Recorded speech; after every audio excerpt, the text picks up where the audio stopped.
สวัสดีค่ะเรามาอ่านเรื่องราวภาษาอังกฤษกันอีกค่ะ Reading Story The Little House in the Big Woods บ้านเล็กในป่าใหญ่ Chapter 6 Part 2 The Story of Pa and the Bear in the Way When I went to town yesterday with the furs, I found it hard walking in the soft snow.It took me a long time to get to town, and other men with furs had come in earlier to do their trading. The storekeeper was busy, and I had to wait until he could look at my furs.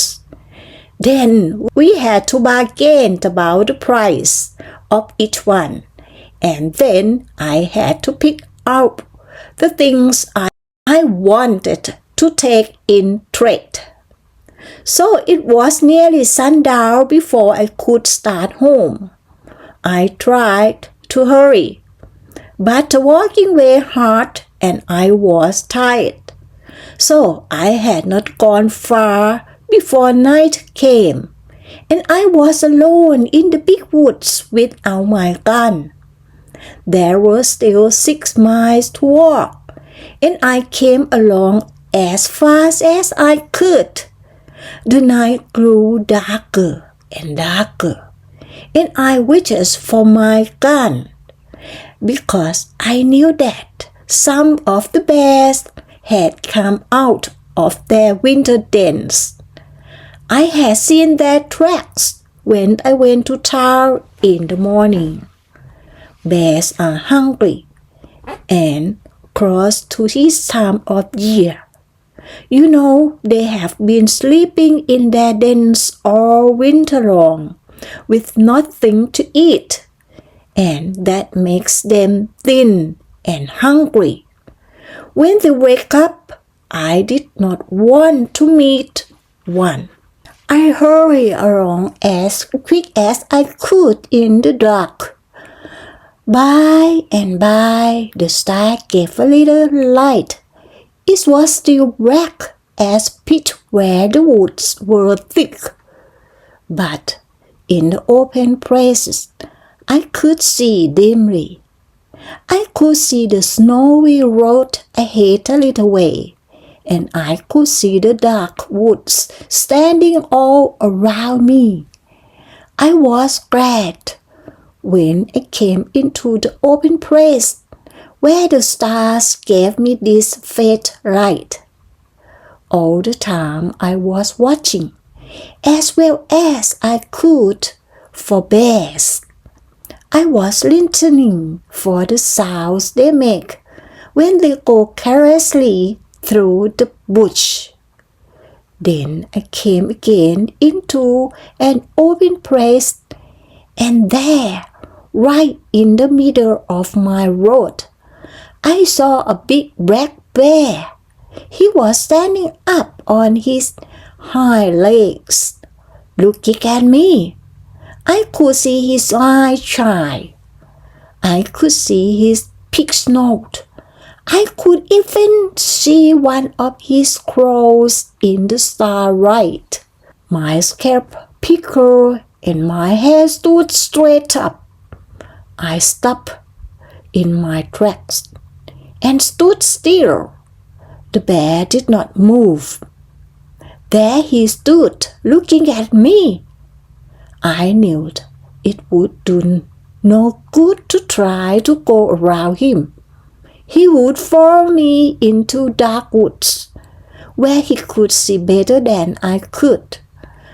I did not want to fight.A winter chaff bear in dark. Oh, how I wish for my gun! I had to pass that bear to get home. I thought that if I could scare him, he might get out of the road and let me go by. So I took a deep breath, and suddenly I shouted with all my might and ran at him.Waving my arms. He didn't move. I did not run very far toward him. I tell you, I stop. Look at him. And he stood looking at me. Then I shout again. There he stood. I kept on shouting and waving my arms, but he did not budge. Well, it would do me no good to run away. There were other bears in the woods.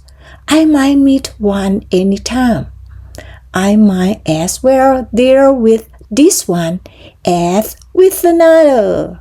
Besides, I was coming home to Ma and your girls. I would never get there if I ran away from everything in the woods that scared me. So at last I looked around and I got a good big club. A solid heavy branch that had been broken from tree by the weight of snow in the winter. I lifted it up in my hands and I ran straight at the bear. I swung my club as hard as I could and brought it down bang on his head. And there he still stood, for he was nothing but a big black burnt stump. I had passed it on my way to town that morning. I wasn't a bear at all. It wasn't a bear at all. I only thought it was a bear because I had been thinking all the time about bears and being afraid I meet one. It really wasn't bad at all, Mary asked. No, Mary, it wasn't a bear at all. There I had been yelling and dancing and waving my arms all by myself in the big woods, trying to scare a stump. Laura said, ours was really a bear, but we were not scared because we thought it was okay. Pa did not say anything, but he hugged her tighter. Oh, that bear might have eaten Ma and me all up, Laura said, snuggling closer to him. But Ma walked right up to him and slapped him, and he didn't do anything at all. Why didn't he do anything? I guess he was too surprised to do anything, Laura, Pa said. I guess he was afraid when the lantern stone in his eyes, and when Ma walked up to him and slapped him, he knew she wasn't afraid. Well, you were brave too, Laura said. Even if it was only a stump, you thought it was a bear. You have hit him on the head with a club. If he had been a bear, would you, Pa? Yes, said Pa. I would. You see, I had to. Then Ma said it was bedtime. She helped Laura and Mary undress and button up their red flannel nightgowns. They knelt down by the trundle bed and said their prayers. Now I lay me down to sleep. I pray the Lord my soul to keep. If I should die before I wake, I pray the Lord my soul to take. Ma kisses them both and tucked the cover in around them. They lay there a while, looking at Ma's mood, Pathe and her hands busy with sewing in the damp night.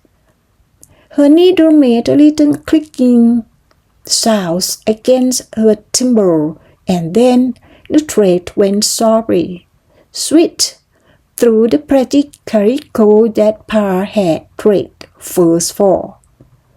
Laura looked at Pa, who was greasing his boots, his mustache, and his hair in his long brown beard were silky in the lamplight. and the color of his plaid jacket were gay.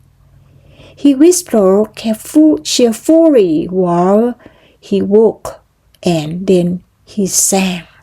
The birds were singing in the morning, and the myrtle and the ivy were in bloom, and the sun over the hills was adoring.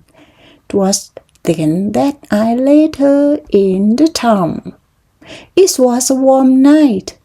The fire had gone to coal on the earth, and Pa did not build it up.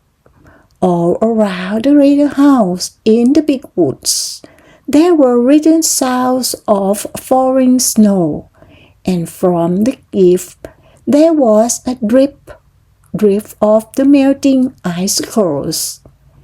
In just a little while, the trees would be putting out their baby leaves, all roses and yellow and pale green, and there would be wildflowers and birds in the woods.